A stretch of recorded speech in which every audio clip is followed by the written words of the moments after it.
অৰুণোদয় আঁচনিৰ কেইবাটাও নতুন গুৰুত্বপূৰ্ণ আপডেট লৈ আহিছোঁ। এতিয়া কিন্তু আপোনালোকৰ সকলোৰে অৰুণোদয় আঁচনিৰ পইচা পাবলৈ হ'লে EKYC কৰিব লাগিব। এতিয়া কোনসকলৰ অৰুণোদয় আঁচনিৰ EKYC কৰিব লাগিব বা আপোনালোকে অৰুণোদয় আঁচনিৰ EKYC নকৰিলে আপোনালোকে অৰুণোদয় আঁচনিৰ পইচা পাব নে নাপায়, আৰু এইবাৰ কোনসকলে অৰুণোদয় আঁচনিৰ পইচা লাভ কৰিব আৰু কোনসকলে অৰুণোদয় আঁচনিৰ পইচা লাভ নকৰিব, আৰু এইবাৰৰ আপোনালোকে কিমান টকাকৈ অৰুণোদয় আঁচনিৰ পইচা পাব আৰু কিমান তাৰিখে অৰুণোদয় আঁচনিৰ পইচা আপোনালোকৰ একাউণ্টত সোমাই যাব। মই আজি এইটো ভিডিঅ'ত অৰুণোদয় আঁচনিৰ কেইবাটাও নতুন গুৰুত্বপূৰ্ণ আপডেট লৈ আহিছোঁ। এতিয়া কিন্তু আপোনালোকে অৰুণোদয় আঁচনিৰ পইচা পাবলৈ হ'লে কেইটামান কাম আপোনালোকে অতি সোনকালে কৰিব লাগিব, নহ'লে কিন্তু আপোনালোকে এইবাৰ অৰুণোদয় আঁচনিৰ পইচা লাভ নকৰিব। এইবাৰ কিন্তু অৰুণোদয় আঁচনিৰ লিষ্টৰ পৰা বহুতো মানুহৰ নাম কৰ্তন হৈ গৈছে। এইবাৰ কিন্তু বহুতে মানুহে অৰুণোদয় আঁচনিৰ পইচা লাভ নকৰিব। এতিয়া আপোনালোকে অৰুণোদয় আঁচনিৰ পইচা পাবলৈ হ'লে কি কি কাম কৰিব লাগিব, সম্পূৰ্ণ প্ৰচেছ মই আপোনালোকক জনাই দি আছোঁ। আপোনালোকে জানিবলৈ হ'লে ভিডিঅ'টো সম্পূৰ্ণকৈ চাই ল'ব, স্কিপ নকৰাকৈ। আৰু যদি আপোনালোকে মোৰ চেনেলত নিউ হয়, মোৰ চেনেলটো ছাবস্ক্ৰাইব কৰি ৰাখি দিব নতুন নতুন ভিডিঅ' পাবলৈ হ'লে। আজি কিন্তু অৰুণোদয় আঁচনিৰ গুৰুত্বপূৰ্ণ আপডেট আহি গৈছে। যিসকলে অৰুণোদয় আঁচনিৰ পইচা প্ৰতি মাহে লাভ কৰি আছে, এতিয়া কিন্তু সকলোৱে EKYC কৰিব লাগিব।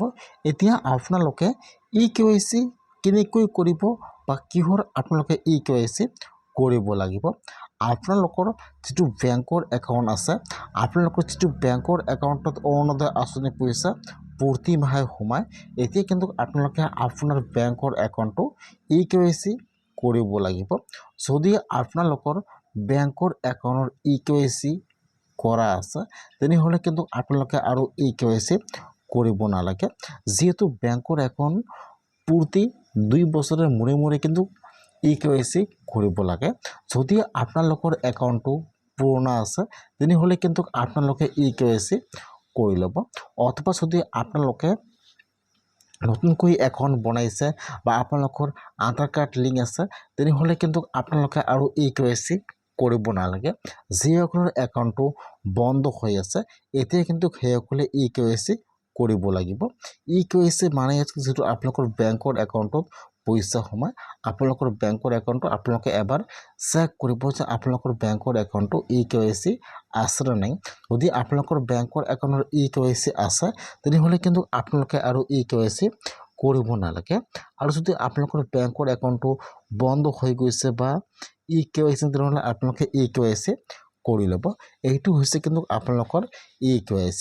যদি আপোনালোকে অৰুণোদয় আঁচনিৰ পইচা প্ৰতি মাহে পাই আছে, তেনেহ'লে আপোনালোকে আপোনাৰ বেংকৰ একাউণ্টটো চেক কৰিব যে EKYC আছে নে নাই। যদি আছে, কৰিব নালাগে, নহ'লে আপোনালোকে EKYCটো কৰি ল'ব।